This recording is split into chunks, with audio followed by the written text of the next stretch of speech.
This is Bucket Talk, a weekly podcast for people who work in the trades and construction that aren't just trying to survive, but have the ambition and desire to thrive. The opportunity in the trades and construction is absolutely ridiculous right now. So if you're hungry, it's time to eat. We discuss what it takes to rise from the bottom to the top with people who are well on their way and roll up their sleeves every single day. Hey guys, this is Eric and Jeremy. We're back with the second episode of Bucket Talk. Last week, we introduced and talked about the reason we're doing Bucket Talk and why we're here, and did an in-depth deep dive on Jeremy's history from childhood to foreman at Leary Auto. And so if you're interested, feel free to go back and listen to that one. This week, something that Jeremy said in last episode that we've been thinking about is, you know, how he had this interesting opportunity with his current employer and boss, went into a job, wasn't qualified for, but didn't overpromise and didn't oversell, but basically said, listen, I'm going to come in, I'm going to work incredibly hard, I'm going to show up on time, I'm going to be clean cut and a really good attitude, and ended up getting a job and a promotion right out of the gate. And so today's going to be focused on two things. One, a little bit is obviously the employer is half the equation to having a successful career early on in the trades. But for Jeremy specifically, you know, his attitude and the level of effort that he came into was probably more important than anything. And so we're going to dive into a little bit of that today. So one of the things my boss had said to me when anybody gets hired on is he goes, you know, at your next job, you're going to be the best at what you do when you leave Leary Auto. And, you know, it's kind of a joke, but it's one of those things that, you know, it really resonates with you that being at Leary Auto is going to push you to become a better employee, a better person, and, you know, better at what you do, your skill. And one of the things that I learned from Pat is that he always makes you uncomfortable. So you do a job, you do it well, he gives you a harder job. You say, hey, I can't do that job. And honestly, I walked in and I said, I'm no good at doing brake lines. It is one of the industry's worst job is to replace all the rotted brake lines in a vehicle. So I said, you know, I'm not good at doing brake lines. And so next day, I got a brake line job. And I was like, oh man, like I said I wasn't good at brake lines. And then I got through it and it was fine. And then the next day, I got a brake line job. And I'm like, I'm not good at this. So, you know, come 5 years later, all of a sudden, I'm really good at doing brake lines. And it was never said, you know, I never said to him, I go, why do you keep on giving me brake line jobs? And he never said to me, I keep giving you brake line jobs to make you better. But it was just implied. On my side of the thing is so that kind of got me to a place where now I realized what the game was. And the game is to set Jeremy up to be a better employee. So me being, you know, new in the industry and, you know, full of ideas, but poorly executed, I decided that, you know, I'm going to jump into everything that I can do, from plow driving to welding to, you know, operating a loader to everything, right? The old timers said, hey, whoa, pump the brakes. It was one of those things that when I decided I wanted to learn how to weld, the guy I was going to learn how to weld from, awesome welder, been doing it all his life, welded, you know, inside of garbage trucks. I mean, you know, went to landfills and welded spikes on all the compactors, to now he like hard faces buckets, which saves the bucket from getting eaten through, to just doing frame repair and body work and stuff along those lines. So I said, hey, I want to learn how to weld. My thought is I'm going to jump on the welder and just start welding. And he had me grinding, cleaning, cutting, doing all this stuff for 2 years before I ever touched the welder. And that was another thing. I'm sitting there going, why am I not learning how to weld? I go, I want to learn how to weld, and this guy isn't teaching me how to weld. What these guys do is they're setting you up for success. They're building a foundation, and welding, the actual laying down the weld is the tip of the iceberg. You know what I mean? That's where you get to your peak, your pinnacle, whatever you want to call it. That's the last piece of the puzzle. Everything built up to that is what you need to have in the trade. So the older generation is trying to build a whole group of guys to do this. So as I've talked to these workers, it sounds like, you know, you hear some of the older guys, and it sounds like you're in a really positive place where You've got an incredible leader as a boss, and the older guys are actually trying to train you and teach you. Correct. I hear the negative side of it, which is probably more common than what you're in, which is, hey, there's no young guys out there anymore that want to work hard and show up and do stuff. And obviously pretty pessimistic outlook. The flip side of that is, well, are you a really good employee? Or are you a really good boss? Are you a really good leader? And so they'll say there's not a lot of young guys out there, but the young guys are going to people that actually are teaching them and training them. And there's a reason you stay with Leary as long as you did, or you would have been somewhere else. Oh, absolutely. I mean, I'm constantly learning. We're constantly doing different things. I'm a kid whose attention span, is short. If you give me a assembly line job, I'm gonna want to be out of there within a year. I can't do the same thing over and over and over again. Yeah. So I have variety where I'm at, and it's great for my mindset. It's great for, my skill set. But at the same time, I'm always uncomfortable. There's always something new coming in the building that I'm like, I have no idea what to do. So, through research and through networking and having a good network, you eventually learn, figure out how to do it, and now all of a sudden you got another tool in your tool belt. But maintaining a positive attitude, that I can attitude, will set you up to put you in a positive place anyway. For any of the employers out there, the bosses, the leaders, important lesson takeaway there is, if you have the mentality that where Jeremy works, you're going to really recruit and inspire this younger group that you might be saying isn't out there, but they really are out there. The flip side is, from a Jeremy's perspective, a lot of these young guys, and you hear the older guys say this, so this isn't always true, but they'll say the young guys come in, they want the highest pay, they want to run the show, but don't want to put in the work. And if Jeremy had shown up on day one and said, listen, I'm the best welder, I know how to do all this stuff, and then he under-delivered, it would have been a pretty rough situation, is my guess, early on, versus showing up with the right attitude, which is, here's what I know. I don't know everything, but I'm going to work my tail off, learn the skills, learn the trade. If you're patient with me, I'm patient with you, and end up, quote, earning your stripes, versus coming in thinking you knew everything. Yeah, I mean, and that's an important takeaway too, is it took both of us. It took me having that attitude, underselling, but, over-delivering. But at the same time, it took my boss for realizing what I was doing and really motivating me along the way. So this episode's going to mostly focus around really the attitude and the effort that you can come into the industry. Obviously, Jeremy in his field and the mechanic and technician's field. But is it fair to say all the guys that you work with and all the buddies, if someone showed up with that attitude, whether it's in the excavation or in the union or in linesman or electrician, and says, I want to be an electrician, I don't have the skills, I don't have the training, but I'm going to show up and I'll carry your tools, I'll carry your bucket, I'll watch over your shoulder, I'll do whatever it takes. It seems like there's a lot of opportunity in the market for someone. Absolutely. That is the best attitude to have. I mean, nowadays we're seeing less and less in that. I don't know why. A lot of people say we're chasing people out of the industry. I don't necessarily agree with that.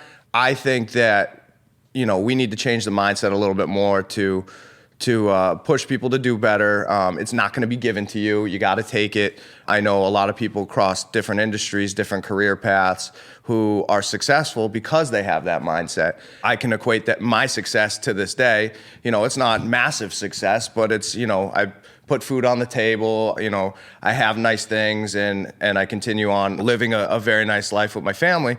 And that's all due to hard work and bettering myself. I do know that hard work alone isn't going to get you success. People are like, well, what do you mean? I mean, I know a lot of guys that work really hard, but they never progress. They never learn. They never take on more. They could be a really good at sweeping floors, but if they just sweep and scrub the floor all day long for 20 years, they never, absolutely they're a hard worker, but you got to push yourself to the next level and you got to grow.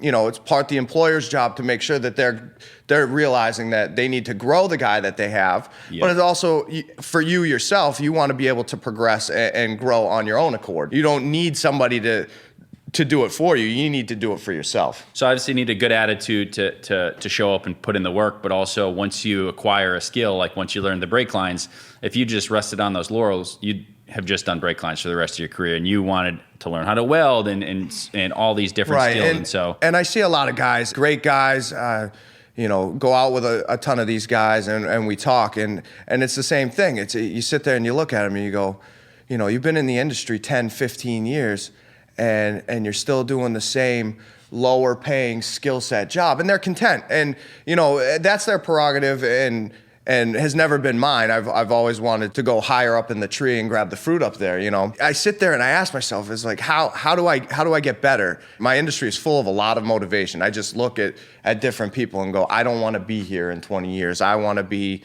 whether it be a shop owner, it doesn't matter. It's just there's more to be had, and I want that. And everybody should. I mean, you should be going into that, you know, labor job, pushing a wheelbarrow around going, this isn't it. This isn't my end game. You know, in the professional world, like in accounting or law or legal or whatever, you have to do 3 years of one thing, then 4 years of this. You learn the skill, you learn the trade, and you become an expert in it.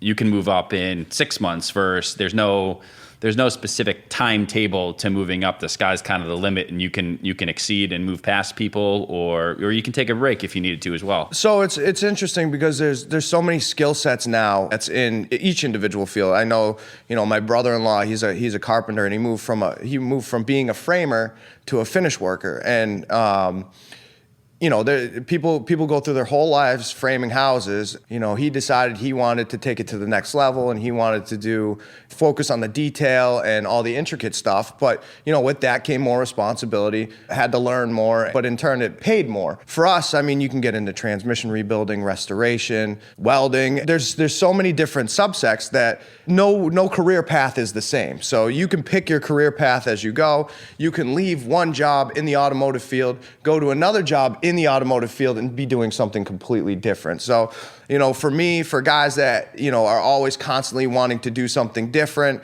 you don't have to leave the industry to do something different. You could just take that skills, take those tools, and move to another job and learn a whole nother different avenue, which is pretty cool because I do know an accountant that all they did was just close the books. Day in and day out, go through the books, close the books. And for some people, that's fine. They like it. But for me, I couldn't do it. I couldn't sit behind a desk every day going through all the books and making sure that everything was, you know, in order and doing that year in and year out. For me, that's crazy. I'd lose my mind. And a lot of the guys in the trades, same deal. So it's nice to be able to finish a project, move on to another project. And that seems to be the case across all the trades. Done with a house, move to the next house. Done with a school, you know, move on. And one thing I've noticed with you in a lot of the top performers that really get me charged up as I talk to them on a weekly basis is you guys have the opportunity during your workday to actually learn on the job and tackle things that you couldn't, but you also have the luxury of, if you really want to get ahead, and we're in this awesome garage that Jeremy has here. Yeah. If you really want to learn something, especially if you don't have kids, putting in those extra hours when you're actually not on the job, or if you have kids after the kids go to bed and tinkering around and really honing some skills. And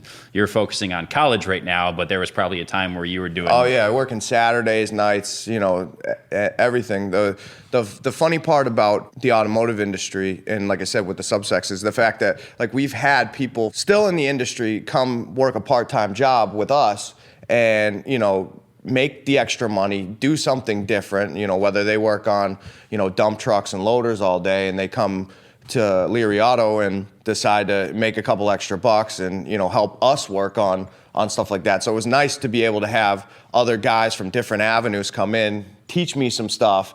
But all that happened after 5. Me staying 2-3 hours after work. Now we're cutting out a frame. Now we're repairing a frame. Now we're doing stuff that is too time consuming throughout the day.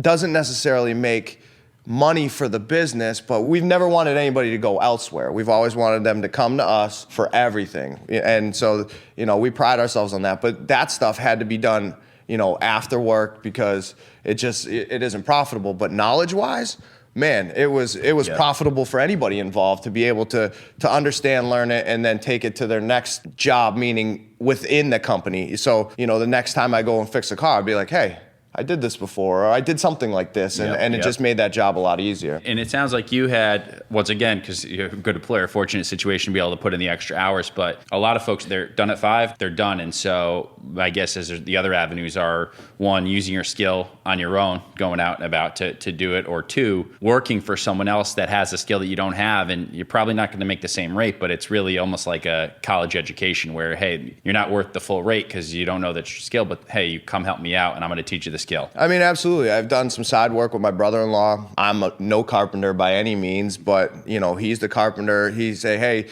take this 2x4 down and, you know, I want you to cut, X amount off of it and bring it back up. I can do that. I do it to metal all day long. I mean, it's simple. So it was nice. It was nice to be able to, jump in, cut tile, or, demo a bathroom, or, whatever with my brother-in-law. The skills that I have as a mechanic, they do carry over into other trades, just not like 100%. I mean, I work on electrical systems in cars. We work on 12-volt systems or 24-volt systems. I understand how to read an electrical diagram, and I know the terms of the electrical industry. So it's funny when you're talking with an electrician, you may not be able to understand everything they're talking about, but I'm able to, at least hang in the conversations. It's nice to be able to pick up on small things as you go. And when you're going to become a homeowner, like me and my wife are, we're young homeowners, and you get contractors that come over, it's nice to be able to understand what they're talking about and what they're going to be doing. That way that you know how your system works. I mean, we were fortunate enough to have an HVAC guy come over. He was a customer of ours at the shop, so I felt comfortable with him. He came over and I was like, hey, I don't really know how to service these air handler units every year like I'm supposed to, or every 6 months like I'm supposed to. I go, can you come over and service them? He goes, no. He goes, I'm going to come over and teach you how to service them. And it was mind blowing. He's like, you can do this stuff. It's simple. We'll come up here. We'll take the filters out. This is the filter. This is the filter size. We'll write the filter size on it. When you run out, you know where to get them. And so it's just that relationship that we built wasn't the quick dollar. He could have come over and serviced my HVAC unit for whatever, $100 or $200, whatever the rate is, every 6 months. Or he could teach me, and then he's got somebody that's going to, sing his praises throughout the industry. So that was a wise thing to do on his behalf. But it was also, I don't think he did it to become, more profitable. I think he did it because it was a genuine handshake across the aisle. So I give it to a lot of those guys out there that are willing to teach and help versus, take advantage of and grab the quick dollar. And that's another thing that you see on Instagram and all the channels is a lot of the trades, ripping on all the other trades, whether it's, the stickers, urinating on the other trades, and that's all well and fun. And some of the guys take it pretty seriously, but the positive side of it, which you don't hear as much as this, where guys from completely different trades are one helping each other, and not just bartering or, hey, you'll give me this job and you'll pay me every year, but hey, and I know you're going to hook me up when I need something. So I can speak to that too. I mean, in the military it was the same thing. You had the 5 branches of services, and being in the Coast Guard was one of the harder pills to swallow because we were the smallest of the services, and we were called puddle pirates and what have you from day one.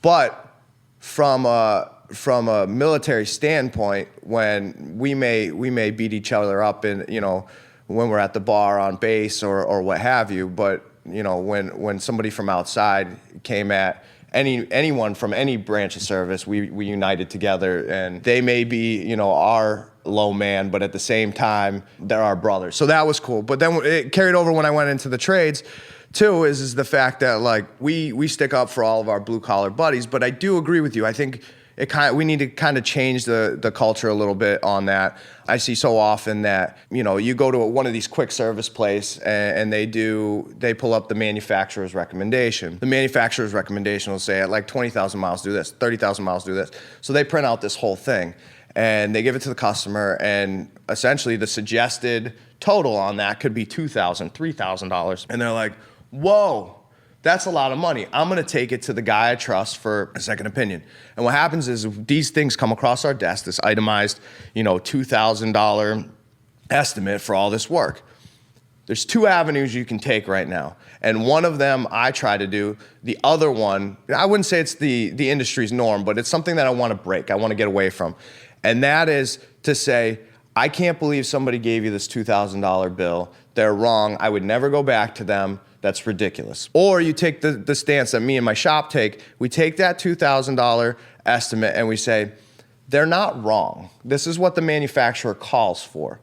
The thing is we know you as a customer. We know your, not necessarily your finances, but we have a history with you. We know what you want to spend, what you don't want to put into this vehicle. So then we sit there and we itemize everything and we say, this can wait, this can wait, this can wait. But what happens is we just said, hey, you know what, the shop you just brought it to, they're fine. they just don't know you all that well. You know what I mean? You come to us, and so we don't lose the sale. We don't badmouth the other shop, and we move from there. I think, talking bad about other shops or other trades. I mean, I don't know how many times I've seen carpenters, electricians, plumbers go to a house and go, I can't believe somebody did this to your house. And you're sitting there like, well, that just made me uneasy. You know what I mean? But the next guy's going to come up there and say it, and the next guy's going to come up there and say it. I mean, you're in the house, and you essentially have the job. Sell yourself. Don't bash other people's work. And so I think, as a trade, we need to kind of get away from it. We need to kind of to bring each other up and play off it. And, we don't really need to be cutting each other's throat. And it's a good reputational thing, it sounds like, for your shop, which is whenever anyone badmouths someone, if they're badmouthing someone to you, they're probably going to badmouth you to someone else, right? Absolutely. That's the type of person they are. And that example reminds me of a quote that I heard, which is, you can build the biggest building in town by building the biggest building in town, which is what you guys are doing, or you can build the biggest building in town by tearing every other building down. Correct. Do you want to be known as the guy that ripped all the buildings down, or do you want to be the guy that built the biggest building Absolutely. in town? I mean, a prime example, last night. So my boss's brother has a roofing company, and they plow on the side. His nephew called me and was like, one of the trucks won't start. Well, this is a teachable moment, too. So I go down there, and I say to Mike, I was like, hey, I'll go get a starter, and I'll do it right here.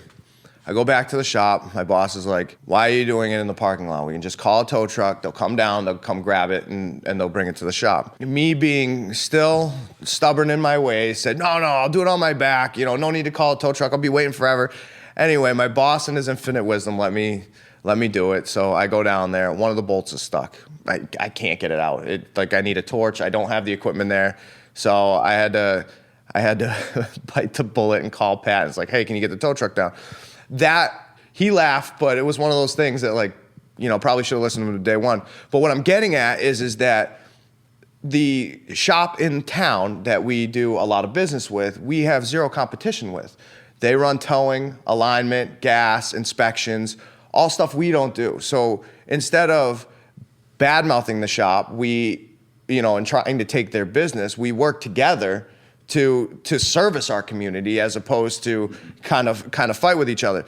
So what had happened was I called Pat. Pat called them. Instantly, the tow truck was there, grabbing the truck and bringing it to the shop. You know what that did? That allowed me to come home way earlier than if you had called the shop to tow it that doesn't like you. You know what I mean? It's good to build those relationships and network versus tearing them down, and then when you need help, nobody wants to help you. So the big takeaways here are on both sides of the equation, really from the employers out there listening, just the way you treat your employees and the attitude you go into, and being more of a leader and less so the boss, but more so from Jeremy and what he sees in his day-to-day, which is the combination, and we've talked about this of what these really bubble up to, but it's really a combination of effort, which is not only just pure work ethic, but also the ability to want to learn new skills.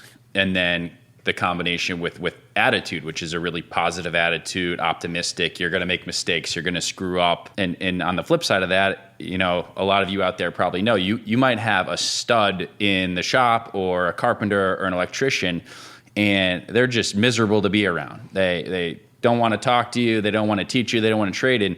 And that person is poison on the job site, right? Oh, absolutely. They have the first half of the equation, the effort nailed, the work ethic, the skill, but the attitude sucks. I mean, you got to pass on the knowledge. I mean, I did read an article recently, which it made a whole lot of sense. And it was that our bosses now grew up in a different generation. They grew up in a generation of being told what to do. This is how you do it. Keep your mouth shut and move forward. Me being one of the very first millennials, born in '85, we grew up differently. We grew up in a coaching setting. We grew up in a team setting. We were playing 4 sports a year. We were doing all sorts of stuff. So we actually, instead of having bosses, we look for coaches. And we want to be part of a winning team. And to have a winning team, you need to have a whole bunch of team players that are willing to work as a team. I mean, you guys remember back in the day when you had the ball hog, or the guy that went to the basket all the time, or swung for the fences instead of taking the bunt. So it was one of those things that, like, if we play together as a team, we have a better chance of winning as a whole. Well, hopefully this was helpful for everyone out there. And once again, the goal here is to hopefully make an impact, whether that's on one person or more folks. And at the end of the day, really focus on getting the folks that have the motivation, the ambition, and the drive, some insights from people who are actually doing it on the daily basis that are a little bit ahead of you from experience and time, but aren't so far beyond that they're unrelatable. Yeah. We'll be back next week, and we wish Jeremy good luck. We got a storm coming in, right? Plowing snow in the truck. Any tips? I saw you post something a few weeks ago about when the plows are out. For anybody who's an outdoor enthusiast, has a dog, has anything, help your plow drivers keep you safe. It's hard being out there for 12, 15 hours plowing snow. There's nothing like somebody being dressed in black walking behind your truck. It's our responsibility to be attentive and what have you, but help you stay safe. Walk your dog in your yard, try not to get in the streets. A lot of people avoid sidewalks, so let's just stay safe out there. Keep the outdoor sports to when the plows are done. That is your snowstorm public service announcement. Thanks to Jeremy Perkins. We'll talk to you next week, guys.